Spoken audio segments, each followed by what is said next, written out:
Hi everyone, welcome to KCAB International and Friends webinar series. Let me introduce myself. I'm Sang-Yeop Lee, a case counsel of KCAB International. It is a great pleasure to meet you all as an MC today. This is the 26th Friends webinar series, and as always, a large number of people have showed their interest by registering this webinar, and I would like to extend our deepest gratitude to sponsors for their continued support for the success of this webinar series. So IDRC, Korean In-House Counsel Association, and In-House Counsel Forum. Title of today's webinar is How will the GCC's commitment to carbon net zero affect the construction sector? And our friend who is co-hosting this time is from Trowers, Hamlins, which has magnificent specialties in construction, energy, or infrastructure related area. Once GCC region was somewhat barred before, but now the region is regarded as a place of new opportunity and will guarantee high return outcome for global companies, including Korean parties. In the meantime, carbon net zero targeting and related strategy has become a crucial part for a long-term sustainable project in construction industry. And that is not an exception to Middle East area as well. In this regards, countries in this region have also announced their respective targets for carbon net zero strategies to achieve it. Actually, as people might be aware, this will bring a significant impact on the construction industry in the Middle East, but at this moment, nobody could perfectly predict what kinds of challenges we will face beyond it. So today, the professionals from Trowers Hamlins will pinpoint the ongoing issues and guide you how to manage the related risk in efficient way on this manner. On behalf of KCAB International, many thanks to Trowers Hamlins for proposing us very timely subject to be arranged. One logistical note to share is that today's webinar will be mainly conducted in English, but after each presentation, a summary in Korean will be addressed for your better understanding. And throughout this webinar, please feel free to make use of the chat box below and type in your question. Then after the speaker's presentation and Q&A session, the speakers will answer them.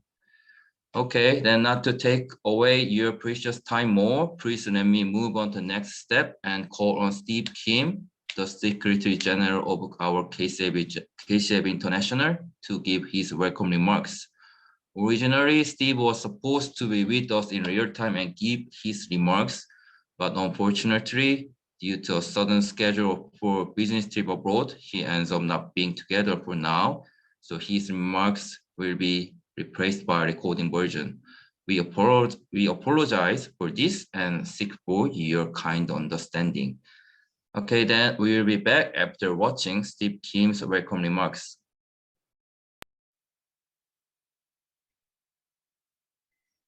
안녕하십니까. KCAB 인터내셔널 김세인 사무총장입니다.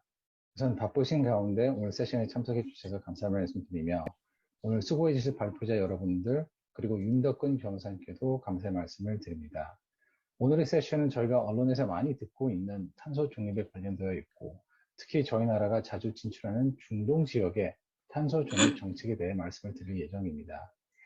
오늘 세션 토픽은 전문가들이 현재 보고 있는 정책의 흐름 그리고 향후의 움직임에 대해서 말씀드릴 예정이며 이러한 흐름이 건설 프로젝트에 어떤 영향을 미칠지 의논 드릴 예정입니다. 또한 실질적으로 이러한 정책들이 어떻게 계약서에 반영이 되어야 할지도 의논 드릴 예정이니 많은 도움이 되었으면 합니다. 저희 대한상사국제중재센터도 탄소 중립, ESG 같은 주요 이슈를 중심으로 세미나를 제공하고 있으며 중재의 핵심 절차뿐만 아닌 거기에 영향을 줄 수 있는 직간접적인 이슈도 다루어 고객 여러분들에게 실질적인 도움을 드리려 노력하고 있습니다. 오늘 전문가분들에게 다시 감사드리며 저희 또한 항상 노력하여 진정한 글로벌 중재센터가 되도록 노력하겠습니다. 감사합니다.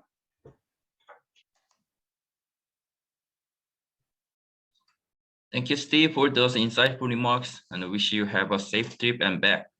Now I will hand over the mic to Thomas Yoon from Dubai office of Trowers Hamlins who is in charge of today's second MC today. So Thomas concentrates his practice in construction and infrastructure sector and provides a much needed solution to global clients, including Korean E&C companies. Thomas has substantial experience in various jurisdictions and in advising on commercial disputes in Middle East Asia. I'm so glad to introduce Thomas today, and I will be back after speaker's presentation and Q&A session. Hope everyone enjoy the webinar and have a meaningful time with Trowers Hamlins. 자, 그럼 윤덕금 변호사님 진행 부탁드리겠습니다.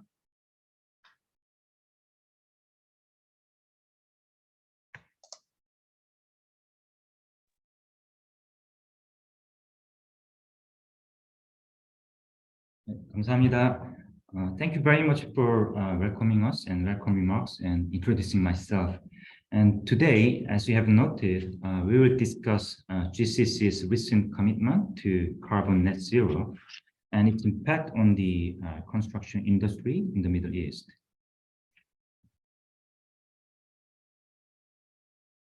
Let me share our PPT slides.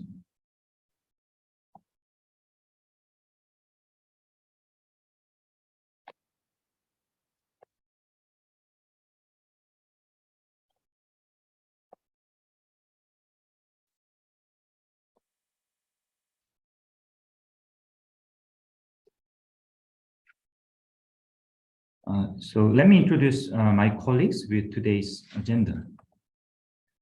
Firstly, Sherry Cairns, our partner in Dubai office, will talk about introduction and GCC's commitment to carbon net zero. Cheryl is leading our international construction practice. She has over 15 years experience in the construction sector and has been based in the Middle East since 2007. She is highly experienced in both contentious and non-contentious construction law.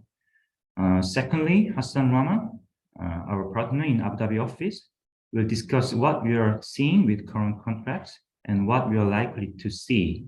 Hassan is non-contentious construction and engineering lawyer with experience advising on projects throughout the Middle East and across a wide range of industries and sectors, including renewable energies. And lastly, Carrie Aquila, our partner in Dubai office, will discuss which areas have a potential for disputes and what types of disputes we foresee. Carrie has over 15 years experience in the construction sector and specializes in contentious construction matters, international arbitration, and the Middle East law. And at the end of each session, I will provide Korean summary for better understanding of Korean audience. Cheryl, I will leave the floor to you now. That's great. Thank you, Thomas. Well, many thanks to Steve Kim for his kind welcoming remarks, and welcome everyone to what I hope will be a very topical and interesting webinar from Trowers and Hamlins. As you'll see, the intention of today's talk is to consider the GCC's commitments to carbon net zero and how that may potentially affect the construction sector. As per our agenda today, we're going to be looking at both the front and back ends of construction contracts, respect of their drafting, negotiation, and any ensuing disputes. But first, it's important to place our discussion in context and set the framework. What do we mean when we talk about net carbon zero, and what commitments have actually been made by the GCC states?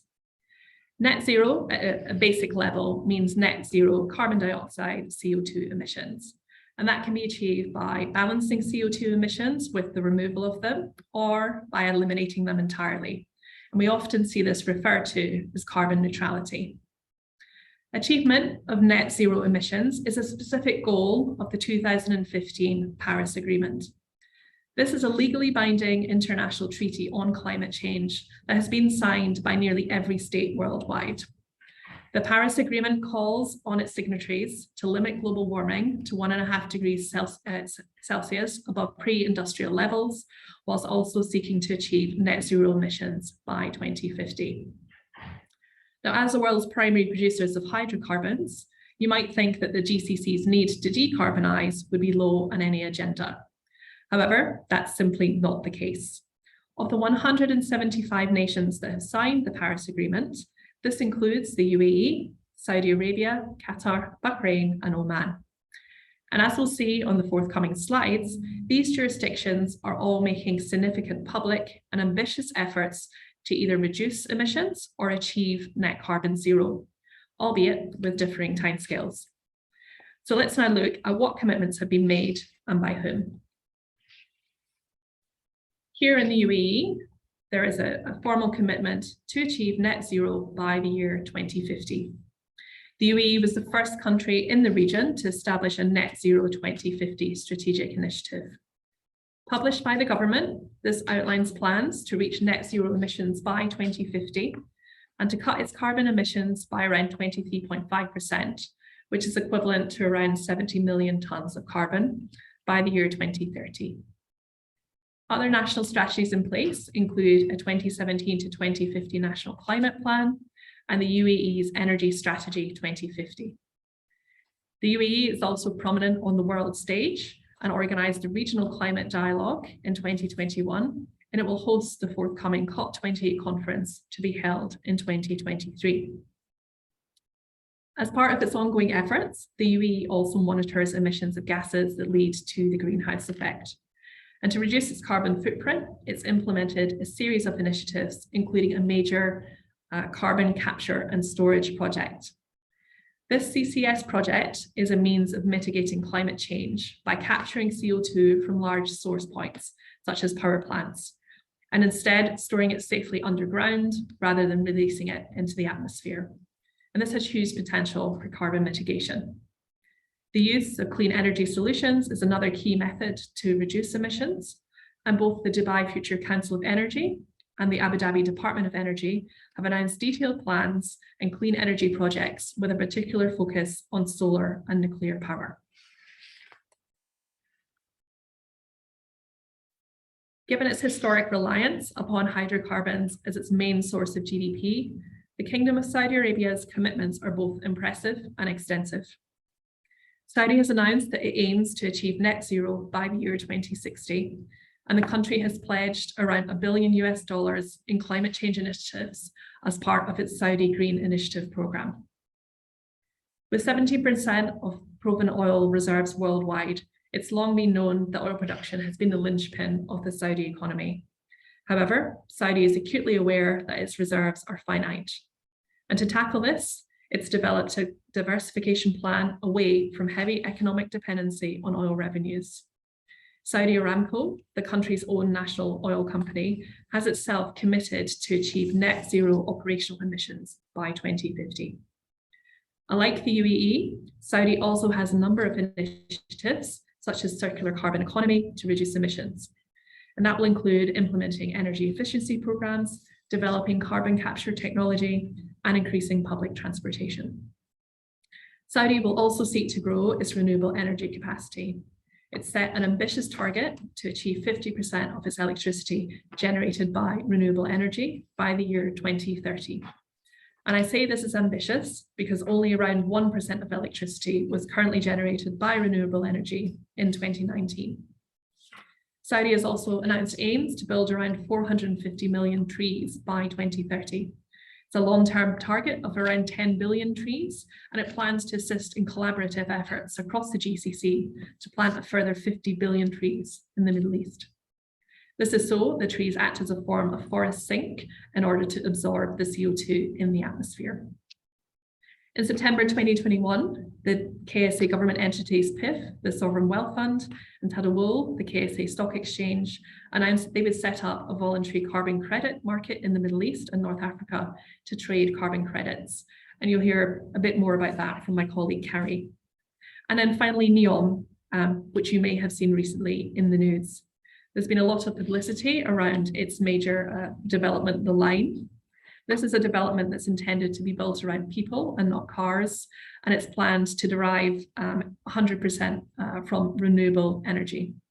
First phase of the 170-kilometre long planned urban development that's set to house around 1 million residents is scheduled to be completed in 2030. The Kingdom of Bahrain has also committed to achieve net zero by 2060.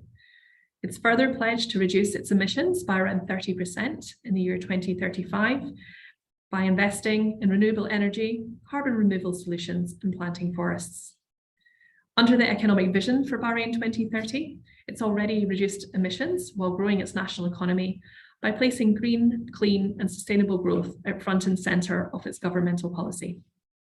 Current initiatives also include a circular carbon economy plan, which is supported by various offsetting schemes.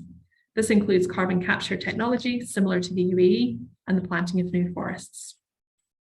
The use of renewable technology is also a particular focus, especially solar and wind energies. And you may be able to see on the slide there a picture of the Bahrain World Trade Center. And incidentally, that's where Trowers and Hamlins' Bahrain office is situated. This was the first building in Bahrain to use wind turbines with two identical mills on each of the towers. These generate around 1,200 megawatts of electric units, and that's roughly enough to supply around 15% of the electrical energy to the towers.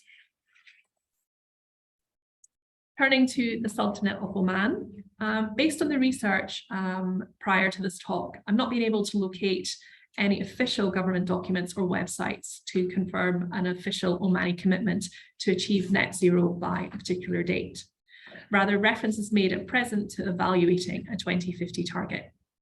That said, Oman has committed to a 7% reduction in CO2 emissions by the year 2030 through a series of climate change initiatives. These include a commitment to zero routine flaring by 2030. So flaring entails disposing of large amounts of unwanted natural gas during the crude oil extraction process, which emits methane and CO2. The government has also formally published its Vision 2040 that sets out Oman's strategy towards a low carbon economy. And Oman's national energy strategy has set a target to achieve 20% of its electricity through renewables by 2027. And it plans again to do this by relying mainly on solar and wind energy. There's also a national strategy for adaptation and mitigation to climate change. And Oman itself held a focused Oman Sustainability Week in March of this year. It highlighted its efforts to present Oman as a new model for sustainable development, and it plans to do the same again in March 2023. The country's own largest oil and gas producer, PDO, has itself announced its own strategy that it plans to achieve net zero by 2050. And Oman also has a Green Mosque initiative where it plans to support around 100 mosques during 2022 to switch over to solar power. And finally, Oman is leading the space in innovation. It started a carbon removal startup tasked with developing technology to mineralize CO2 as a form of CO2 storage. And finally, turning to Qatar, whilst there's no formal commitment to achieve net zero, it has announced a series of initiatives that seek to reduce its gas emissions, including CO2, by around 25% by the year 2030 through a climate change action plan. Qatar has also published its Qatar National Vision 2030, and that stated aim is that by that year, Qatar will become an advanced society capable of sustaining development and providing a high standard of living for its people through clean energy, clean transportation, and improvements to existing infrastructure. The World Cup, which has been held in Qatar and will start very shortly on around the 20th of November, will see a number of initiatives on the world stage, which include recycling at all of the stadiums, green transportation plans, including the use of eco-friendly electric buses, and tree planting. Therefore, it's clear to see that these jurisdictions at the highest governmental level have placed carbon net zero and green initiatives firmly on their agenda. They have each made a number of firm, public, and ambitious commitments. And in that context, my colleagues Hassan and Kari will now consider how the implementation of those stated commitments may potentially affect the front and back ends of the construction sector, and in particular construction contracts and any resulting disputes.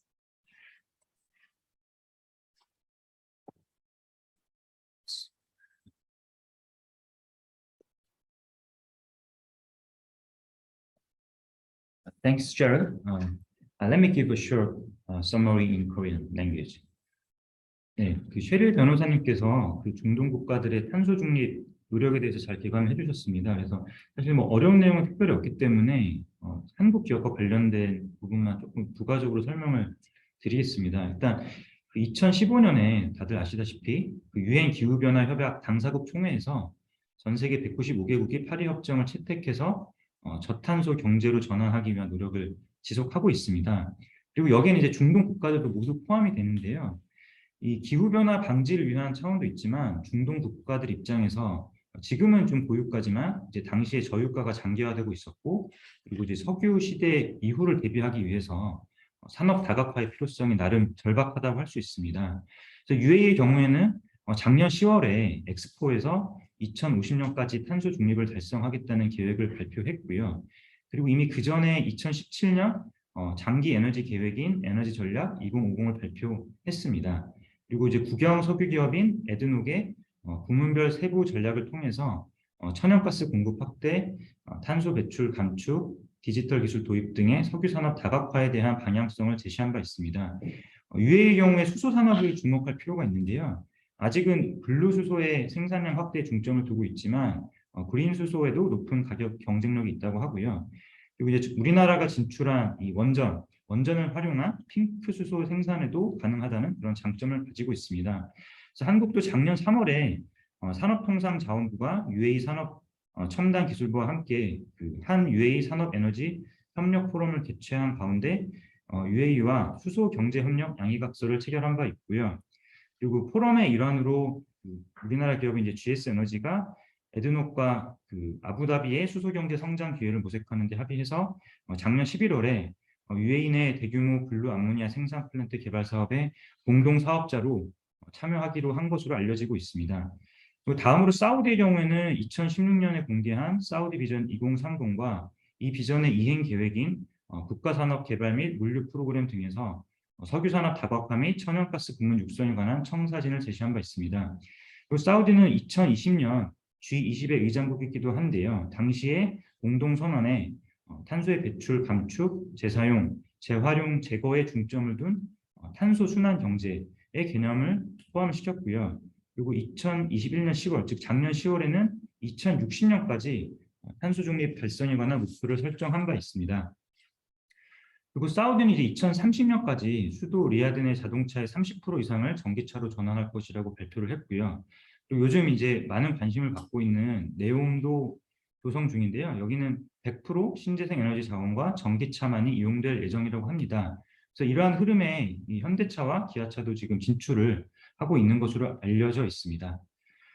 So now I'd like to hand over to my colleague Hassan Rama, who will continue his presentation about key provisions of construction contract which are affected by net zero commitment.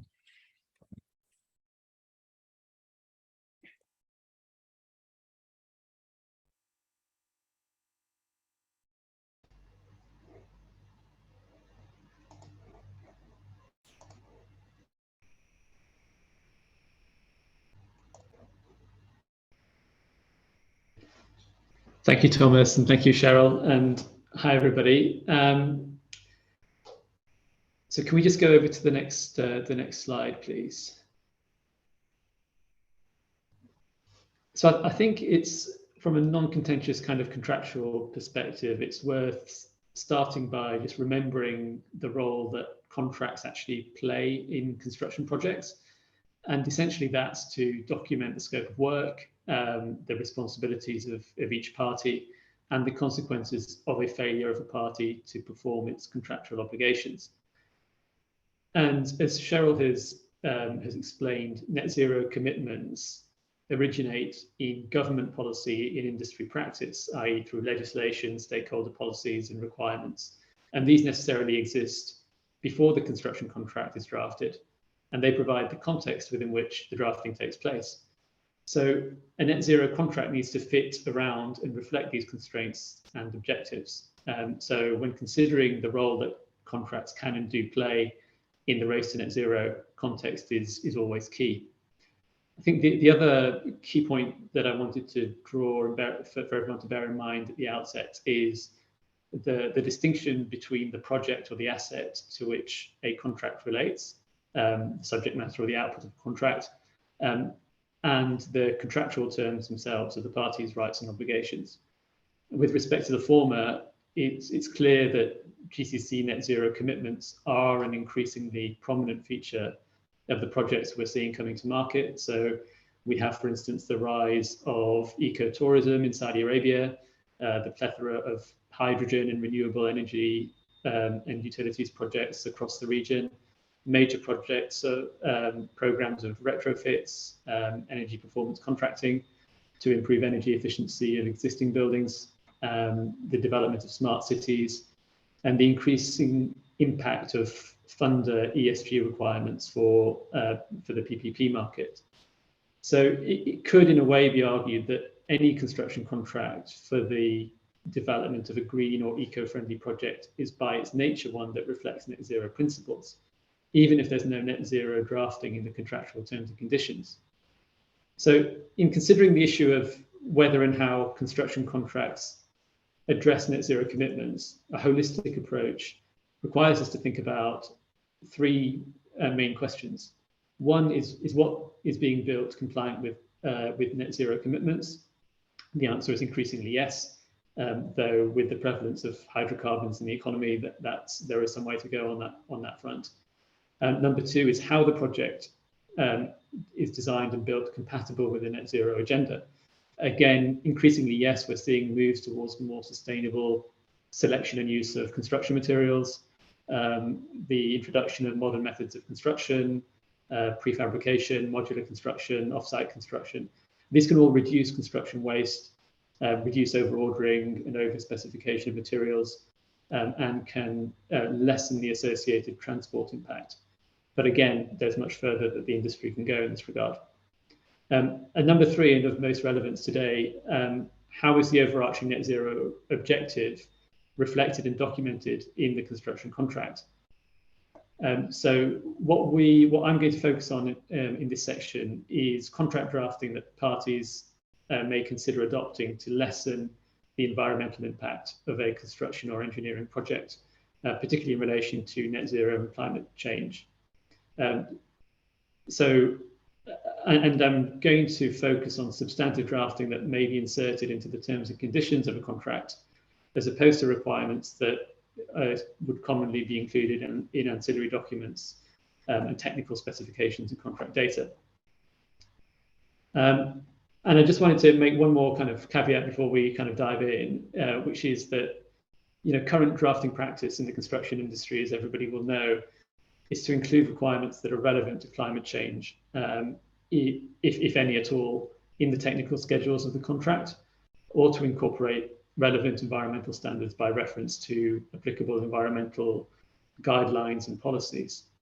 So essentially you'll have the terms and conditions of the contract, which set the legal framework, and then the associated technical and commercial documents that set out how the works are going to be carried out and what end result is required. So climate change issues, if they are addressed at all currently in construction contracts, are typically included in specifications or bills of quantities or other technical documents of that nature. And specific drafting is rare, and you could argue that there's good reason for that, and there's little need for climate change provisions within operative drafting of contract conditions. However, even where drafting orthodoxy suggests that it's better to include technical requirements in the contract conditions, it is the case with other issues such as human rights, anti-slavery, trafficking, labor conditions, etc., that construction contracts have increasingly started to include requirements around these types of issues in the main contract conditions. And since construction is an extremely carbon-intensive industry, the existing consensus of leaving sustainability provisions to technical annexures, where lawyers usually have minimal impact and involvement, is now being questioned. And as we'll come to see, there are plenty of opportunities, in my view, for construction contracts to add clauses dealing with sustainability and carbon reduction. Next slide, please.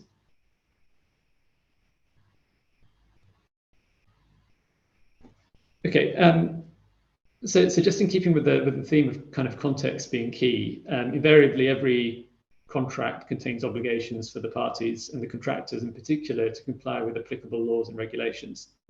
And these are potentially very wide-ranging and relevant in the net zero context, provided that the relevant laws and regulations have been promulgated and are in effect. So as new laws are issued across the GCC in relation to net zero, this will inevitably give added meaning and relevance to these obligations in a climate change context. But currently, the applicability of such obligations to net zero commitments are limited.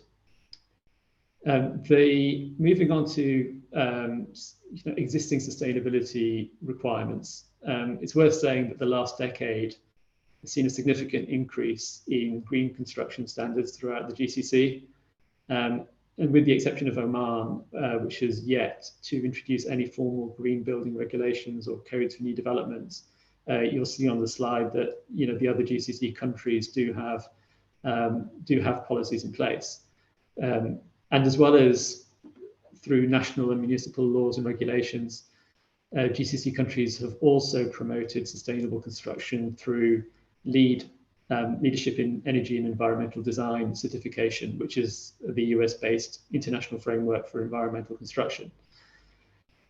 But the common theme with these sustainability standards is that they relate to the completed developments themselves and not the actual construction processes involved in building them.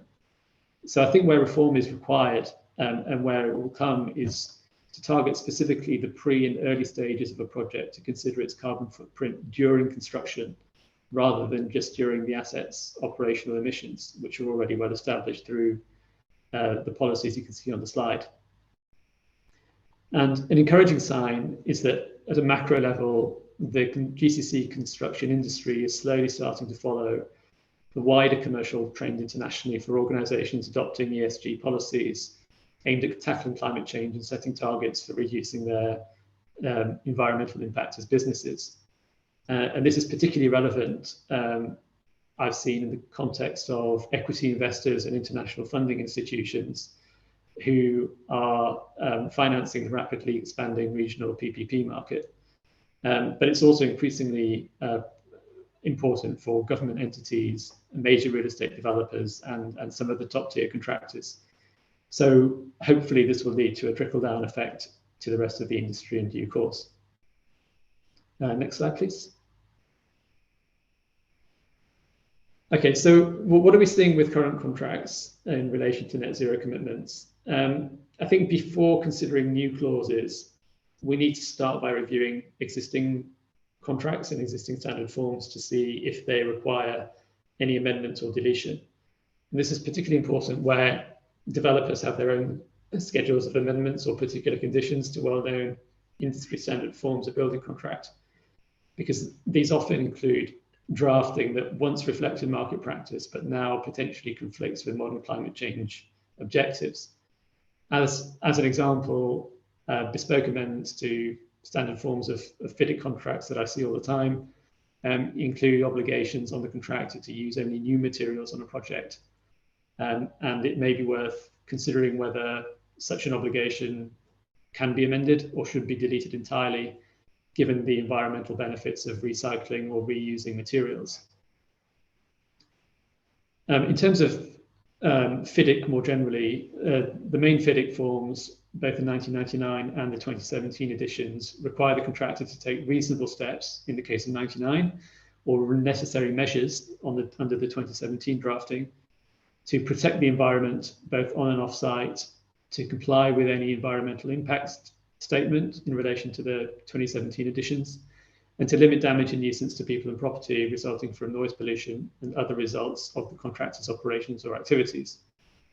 And in addition, the contractor must ensure that emissions, surface discharges, effluent, and other pollutants from its activities will not exceed values stated in the specification or prescribed by law. So while this provision is itself pretty general in nature, the client has the opportunity to include all of its environmental requirements for the project in the specification at the outset. And then that will mean that the contractor will be in breach of contract if it fails to comply with these requirements.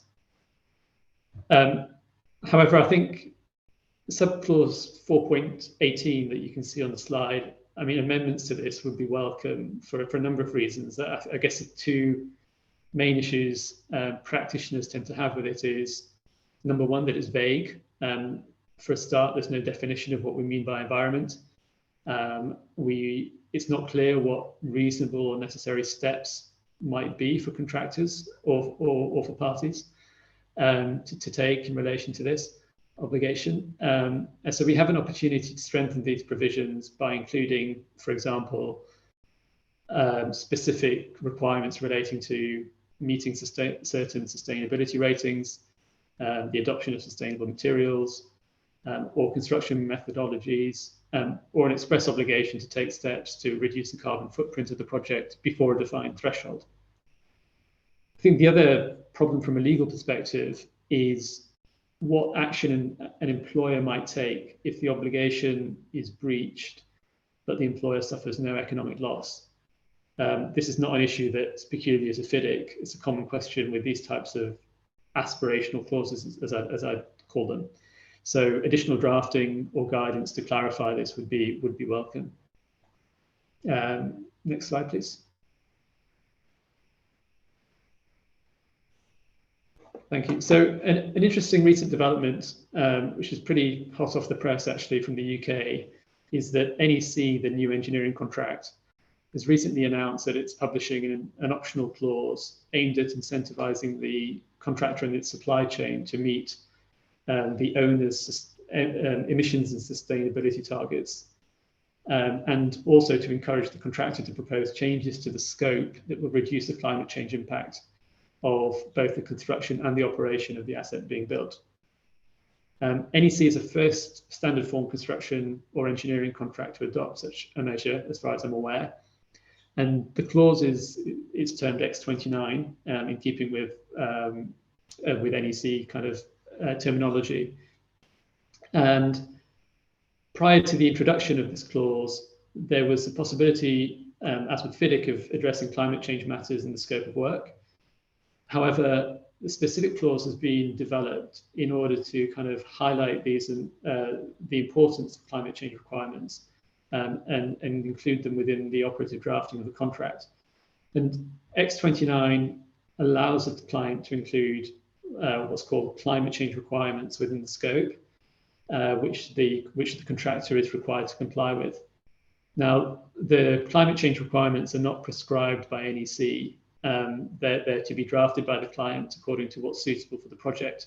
So examples that we might see included within the climate change requirement include reducing carbon dioxide emissions, using low carbon materials, imposing biodiversity obligations on the project, designing out waste, increasing recycling obligations, or using on-site renewable power during construction works, or sustainable methods of transportation to site.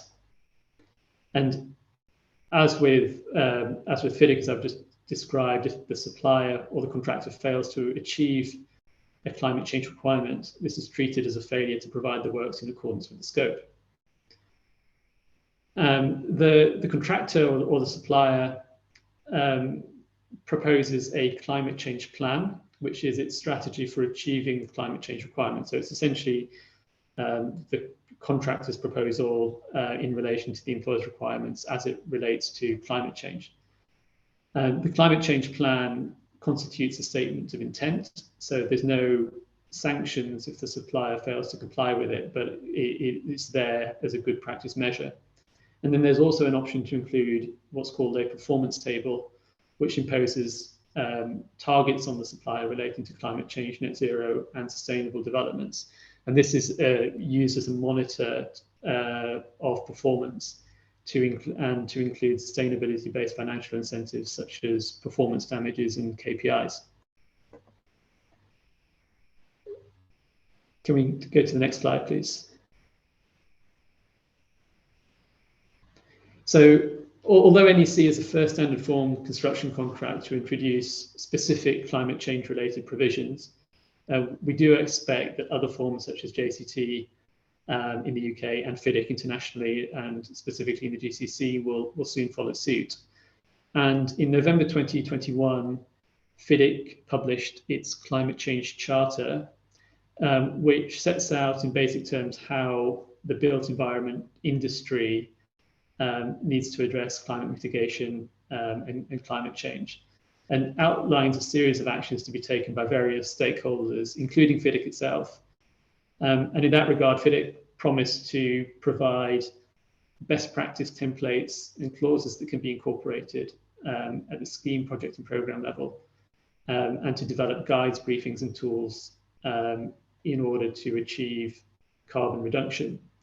So it's a safe assumption that FIDIC and FIDIC users will soon see publication of further guidance on environmental provisions.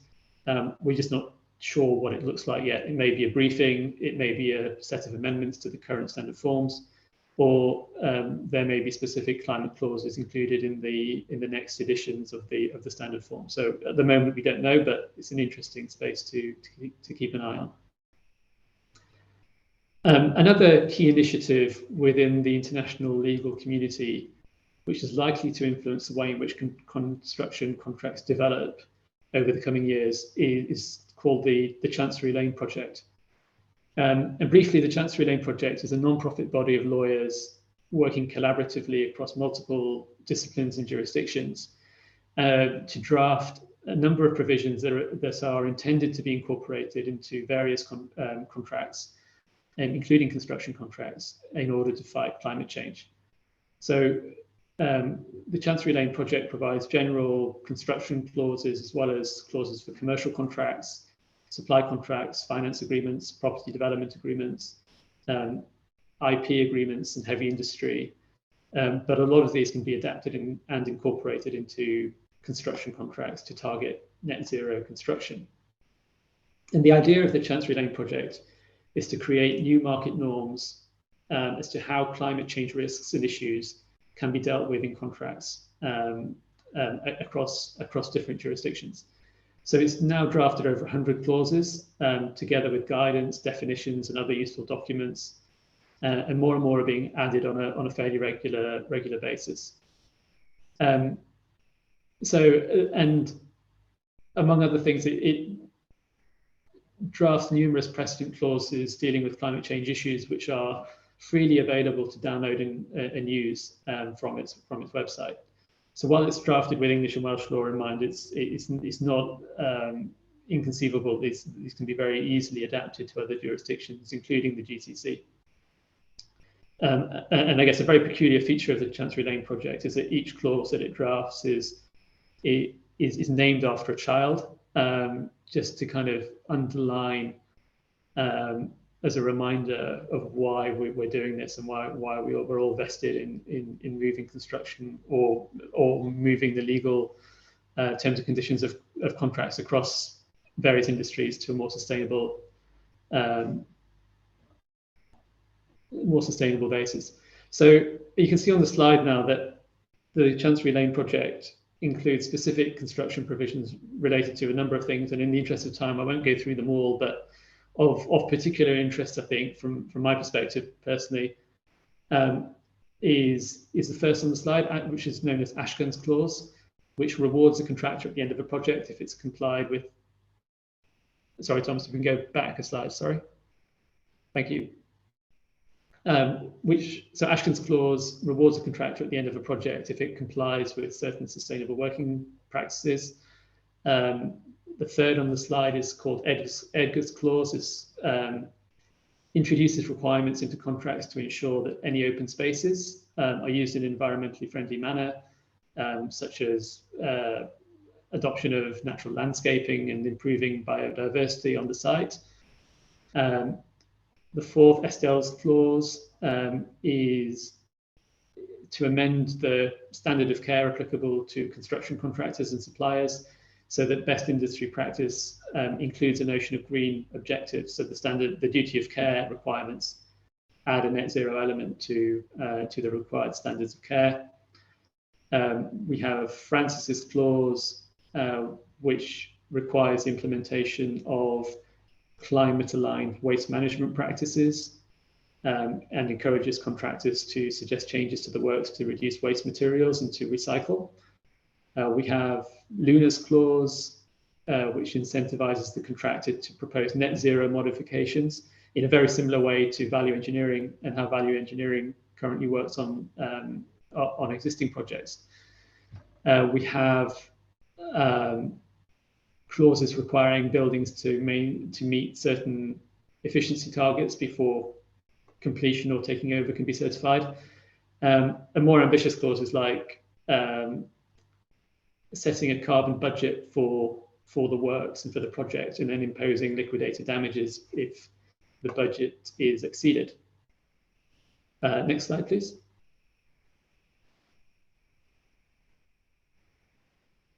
So, as I mentioned, the project also has clauses drafted for commercial supply, finance, and property development contracts, which can easily be incorporated or adapted for use in construction contracts, including the examples shown on the current slide.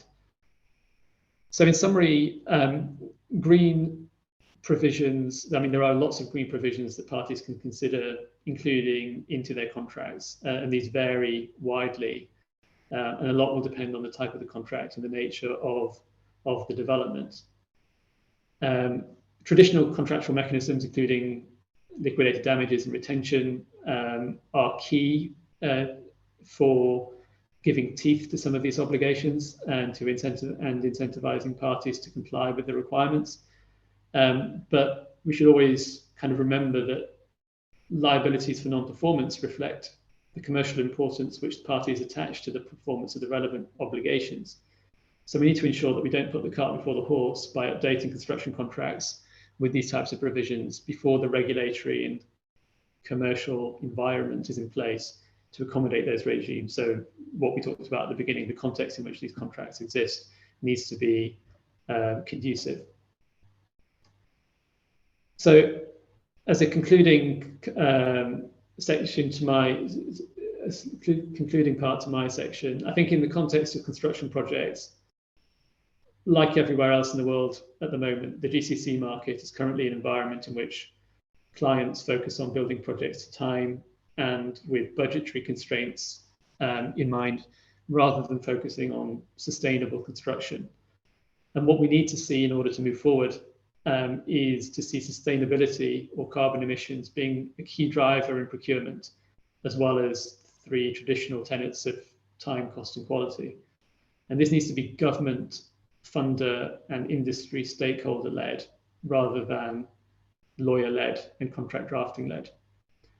The UAE, as Cheryl mentioned at the beginning, has recently launched the National Dialogue for Climate Action, which is going to be used to define and advance sectoral inclusion in achieving net zero targets. So inevitably, this is going to focus on the construction industry shortly, and will hopefully lead to some government legislation requiring construction companies to promote effective environmental practice. But in the short to medium term, organizations are really left to enforce their own strategies centered around decarbonisation. Now, this may be realized to some extent through project funders or equity providers making lending conditional on meeting environmental objectives, or corporate ESG policies of owners and other parties in the supply chain, or from increased pressure from government and clients inquiring about green initiatives during the tendering process, for example, particularly given the political drive towards green and environmentally friendly practice shown through the initiatives that Cheryl described at the outset.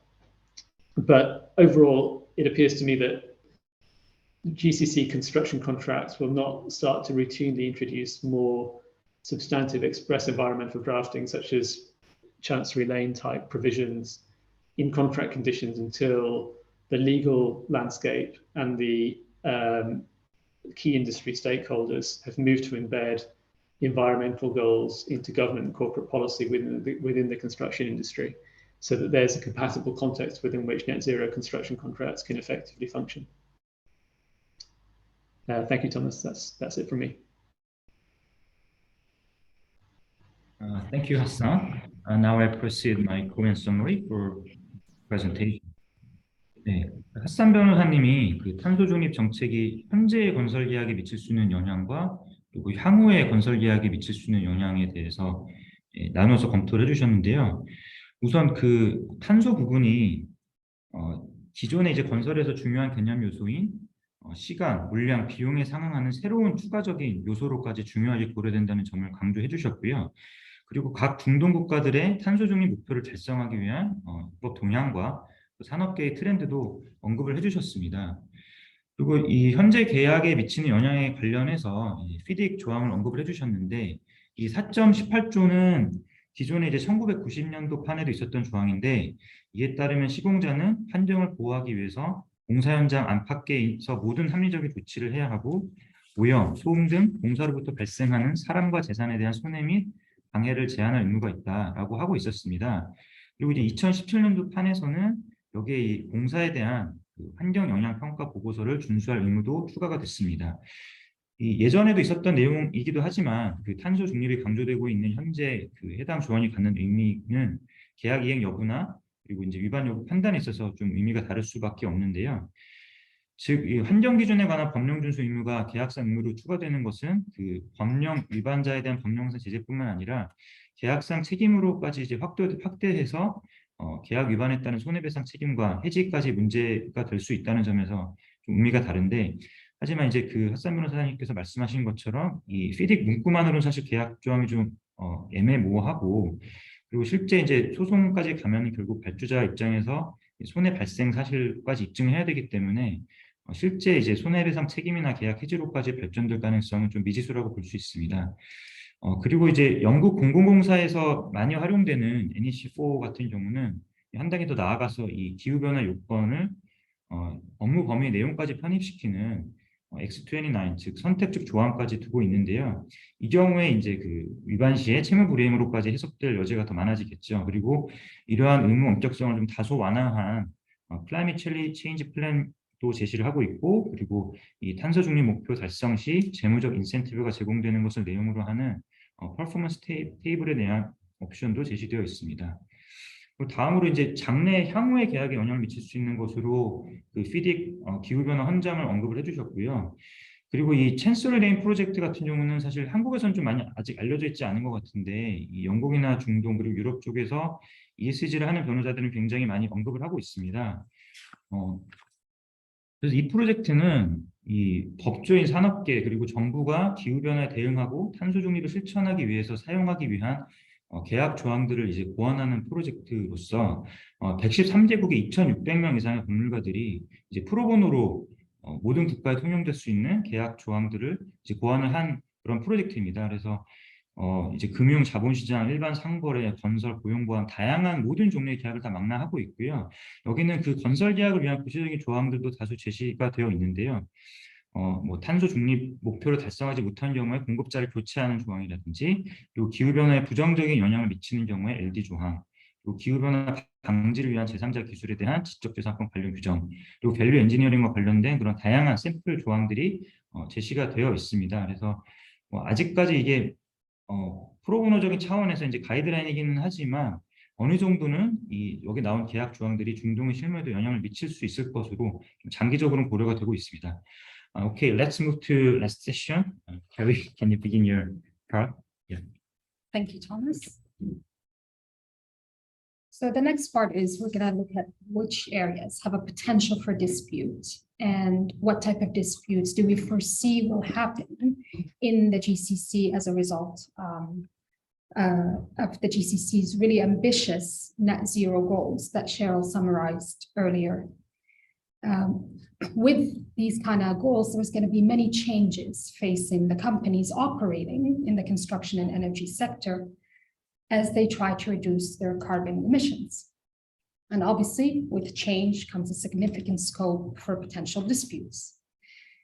And the key areas that we believe affecting the construction industry that may lead to a rise in disputes are going to be claims that are related to increased costs, delays, or breach of contract.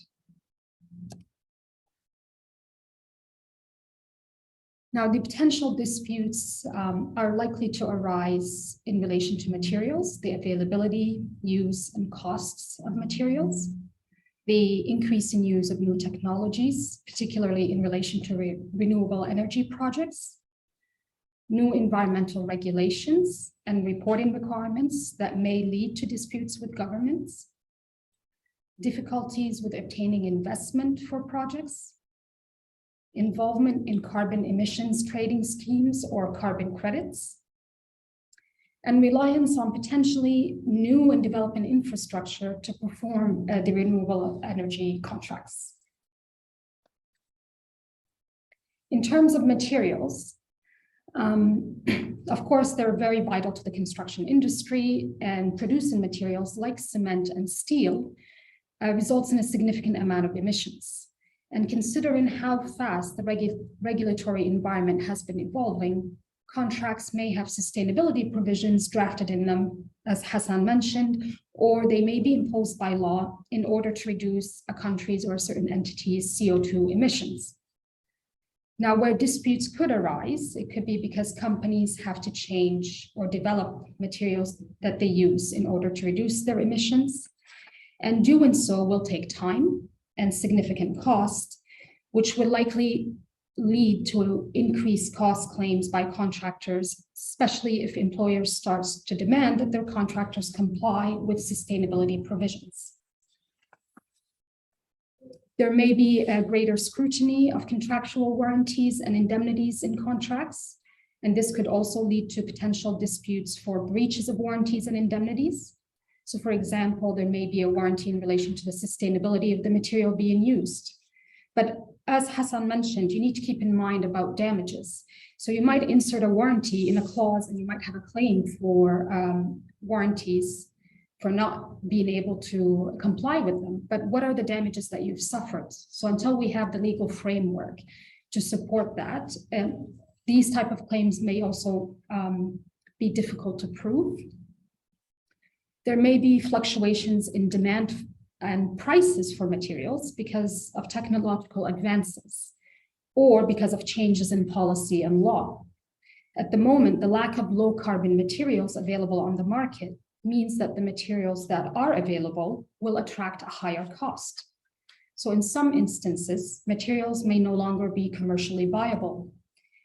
And this could cause further increases to cost or delays to projects while you try to source these materials, and that will eventually lead to a dispute. A great example for this is actually an arbitration that occurred between a German company called Crystalox, which is a manufacturer and supplier of solar wafers, and a Taiwanese PV company called Neo Solar Power Corp. And the dispute arose because NEO stopped procuring wafers under the price in a long-term supply agreement that it had with Crystalox. NEO stopped because there was a really drastic change in the price of silicone wafers after the financial crisis had happened. The dispute was referred to in an ICC arbitration in 2015.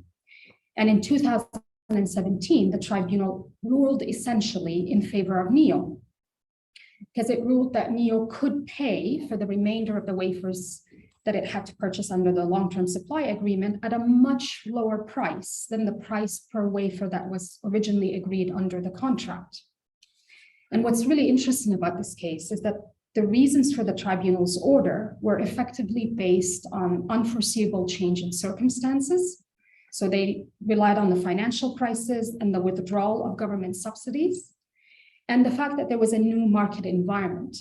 There was a rapid expansion of photovoltaic generation capacity in China and Japan that didn't exist before at the time that the parties signed their supply agreement. In terms of new technology, there is obviously a significant increase in the number of renewable energy projects in the region. And that really leads to a lot of novel aspects about these projects. It leads to new innovations in technologies, new products or processes, new infrastructure and systems, new collaborations with different entities, and new suppliers and manufacturers. In the UAE, for example, a potential area for innovation is the hydrocarbon industry. Using this type of clean energy requires a lot of water, which is broken down into hydrogen and oxygen. during the energy production process. And as you know, the GCC region relies on desalinated seawater to do this, and the desalination process itself has an additional cost and an impact on the environment.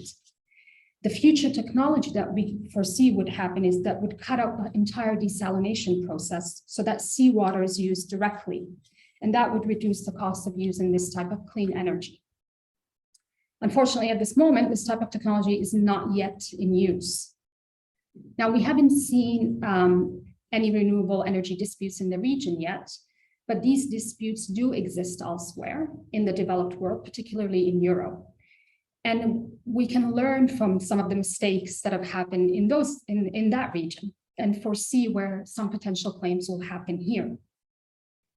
For example, there was a report issued in 2019 by the Arbitration Institute of the Stockholm Chamber of Commerce that mentions a number of cases involving renewable energy facilities. The report states that as of the 31st of December 2018, over 60% of its green technology disputes involved renewables. And one of the main issues raised in the dispute was whether the facility satisfied the contractual standards for which it was built. So, for example, was the production of the agreed amount of power generated, or was there a prevention of environmental risks for which the facility was built? And with new technologies that are not tried and tested yet, there is a risk that they may not meet the required output.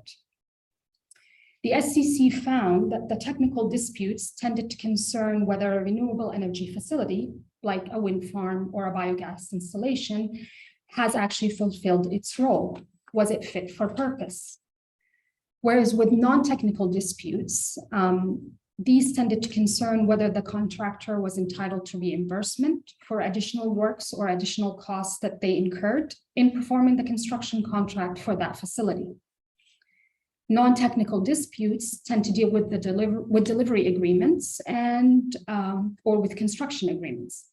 So you dealing with whether the contractor got paid for delivery of certain technology or for additional works that were involved in building that facility, or on the flip side, where the employer has a claim for damages for unsatisfactory work or non-delivery. A good example of that is an arbitration case before the SCC that dealt with a breach of contract dispute related to the construction of a biogas facility. The claimant there alleged that there were numerous construction delays and major defective workmanship that basically made the facility unusable. Now, essentially, the claimant didn't want to pay the remainder of the contract price because the works were not fit for purpose. And the tribunal had to rely on the opinion of an independent technical expert to calculate the value of the construction work for the biogas plant. In terms of sustainability reporting and government disputes, tackling first the reporting. In the UAE, currently, the regulators have recently moved to require all listed companies to prepare a sustainability report that is supposed to be based on the Global Reporting Initiative, which issued a framework for sustainability reporting. And in the future, this obligation, we suspect, may also extend to other companies. There's a possibility that states might also require private companies to report on sustainability and cut their CO2 emissions. Because of potential reporting requirements, which could be either government mandated or for internal reporting obligations, companies may have to rely on information from different sources and different parties involved in the construction contract. And the risk there, so you can get information from contractors, consultants, designers, suppliers. The disputes would then arise if you're given the wrong information or where the information given is late, not in a timely manner, and that has a knock-on effect on the company's legal reporting obligations. In terms of disputes with governments, as the governments invest in new projects and infrastructure to reduce their carbon emissions, we believe it's inevitable that there will be contractual disputes involving states and state-owned entities. Example of that is a German solar company, Fraser Solar, that was able to successfully pursue an ad hoc arbitration against the Kingdom of Lesotho after the state refused to perform on a supply contract where it was required to purchase solar energy equipment from Fraser. In 2021, Fraser was awarded 50 million euros in contractual damages, although it had actually claimed for 100 million euros. At the moment, Fraser is trying to pursue enforcement of the arbitration awards by going after the kingdom's assets abroad.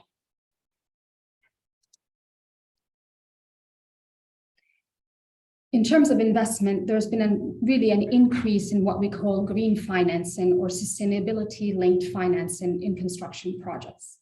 And moving forward, we believe there will be a significant financial investment that will be required to fund energy transitions away from what's currently considered unsustainable construction materials and fossil fuels to make them more green. And interestingly, according to a recent report by the International Energy Agency, to reach net zero emissions by 2050, the cost of annual clean energy investment worldwide will need to more than triple by 2030 to approximately $4 trillion US. In some areas, companies might struggle to find financing for construction projects which are not sustainable or that don't meet technological specifications to achieve green or finding sustainability-linked financing. This will obviously lead to delays in completing contracts, or it might lead to actually termination of contracts. And in both cases, we see that this will lead to disputes related to breach of contract. There may be a rise in disputes where investors in non-renewable energy or non-sustainable construction projects will suffer financial loss as a consequence of the transition towards the clean energies or more sustainable methods of construction. In particular, this will be the case if there are regulatory incentives for renewable energy sources and penalties for the use of non-renewable energy sources, which would make investments in unsustainable areas a lot less profitable. Disputes could also arise if any government incentives are changed or investors themselves try to adjust their own contractual performance to comply with their own climate change-related obligations. So, for example, solar energy investment has already generated several arbitration cases because of the subsequent changes to investment incentives.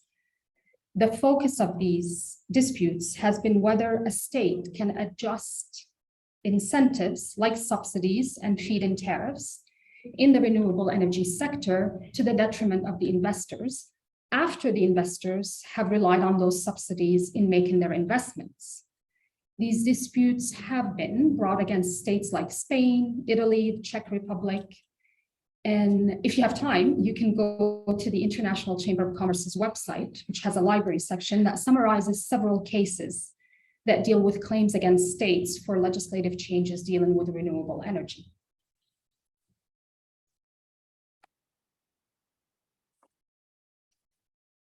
For carbon credits and trading schemes, disputes could arise under carbon credits or emissions trading schemes, which many GCC countries, as Cheryl and Hassan mentioned, have announced they'll be a part of and or have already introduced. And obviously this could affect construction companies which are involved in these schemes. There could be disagreements over bookkeeping, incorrect transfer of credits, how to account for the credits. And we can see here that in the UAE, the AGM will create the first regulated carbon credit trading exchange and clearinghouse that was announced late last year. In Qatar, which beat the KSA's announcement of earlier this year, they already established the Global Carbon Council. That is the MENA region's first voluntary carbon offsetting program. And in Saudi, there is what we call the Saudi Green Initiative, which also deals with the carbon credits and trading schemes. The potential for disputes, as I mentioned, will arise over the value of these credits and how to calculate them. I have a couple of examples to share with you where a Danish engineering company won $150 million SCC award against 2 Russian state-owned entities under a contract where that engineering Danish company was supposed to receive carbon credits for its work to reduce carbon emissions at gas pipelines. It was then going to trade the carbon credits on the international market. However, the Russian entities unfortunately failed to get the project registered by a certain time. And then the Danish company tried to enforce a contractual mechanism. So that was clever drafting, where Hassan mentioned, these are things you have to think about, where they were able to claw back their investment at an agreed rate of return. And they were successful in doing so. Another example is a case known as NAFTRAC versus the National Environmental Investment Agency of Ukraine. And this is a dispute about the proper allocation of units to set off emissions against carbon credits. NAFTRAC agreed that Ukraine argued that the Ukraine violated the agreement between them by not allowing NAFTRAC to complete a gas efficiency project that was actually aimed at reducing Ukraine's carbon emissions. And without that project, NAFTRAC was unable to earn a number of carbon credits under the Kyoto Protocol. Now, the tribunal dismissed claims for monetary damages, but it actually partially awarded NAFTRAC claim for the transfer of the carbon credits that were owed to it.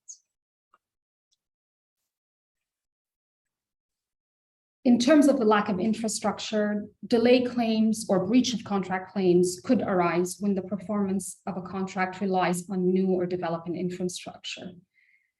Any delay by the government in implementing infrastructure needed to perform a contract will have a knock-on effect. So in some instances, the infrastructure for projects related to the transition to cleaner energies may be limited or need to be introduced specifically for those projects. And if that doesn't happen, there's potential for a dispute.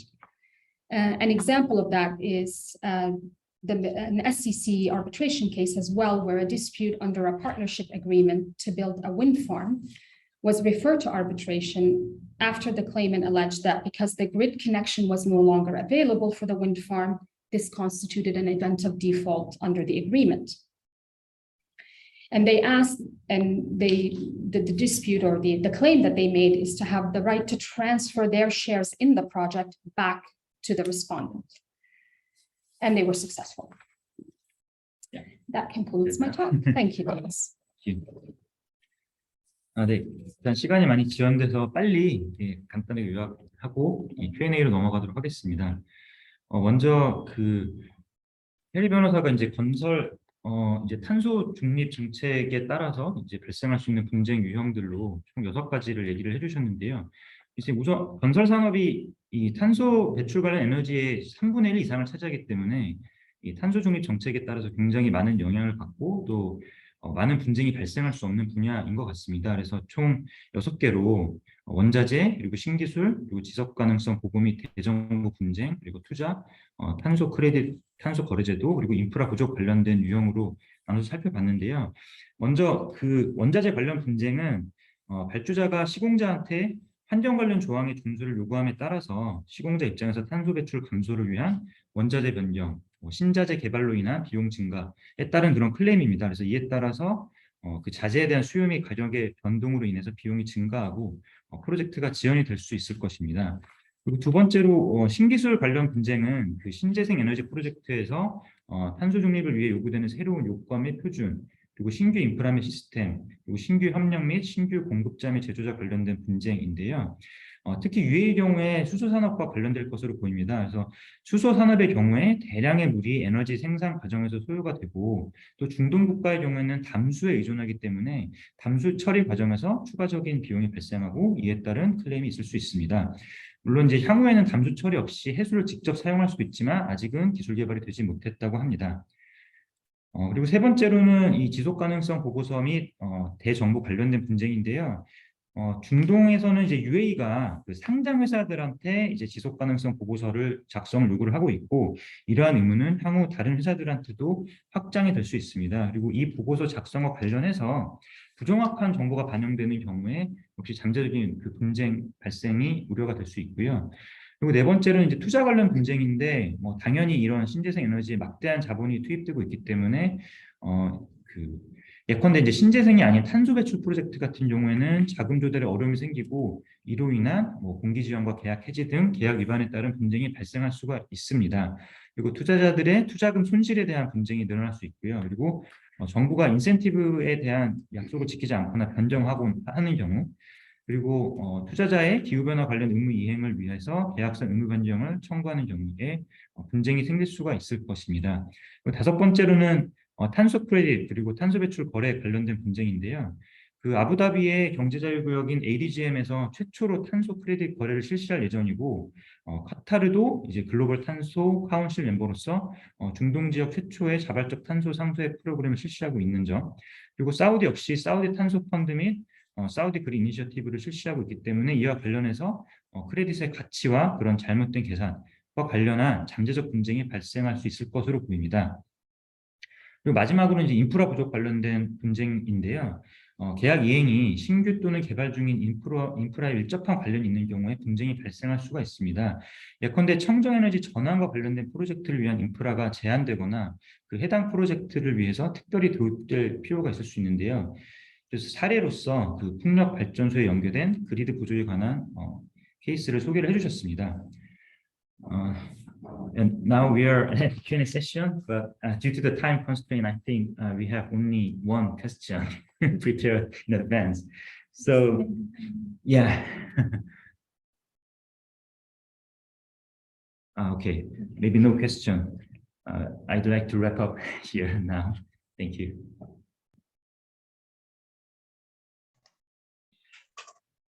Okay, thank you very much for this very informative presentation, and it was very interesting to hear all your views and information about today's topic. All right, I think we have already passed the expected end time for this webinar, so it's time to wrap up here. And this video clip of webinar will be uploaded later on KCAB International YouTube channel. So please check on our channel if you miss some moments of this webinar. And for the presentation material, if you want to get it, please request via email to Trowers Hamlins, and Thomas will assist you on this matter. And there is one last announcement here. Then we, KCAB International, will hold a kind of arbitration week in early November. So our flagship event, ADR conference, will be held in 9th and 10th over 2 days, November, in fully virtual manner. So there is no requirement or any fees to participate in this event. So please join if you are interested in deep discussion among best professionals for recent trends in international arbitration. In addition, that a number of any other side events will also be held in that week, either in person manner or virtually. So please pay your attention on it. You could get more details in our homepage. All right, then our next webinar will take place soon. So we hope to see you there again. A big thank you to our speakers from Trowers Hamlins for taking your precious time to join us today. And also thank you all for attendees as well. Take care, stay safe, bye. Bye. Bye, thank you. Thank you.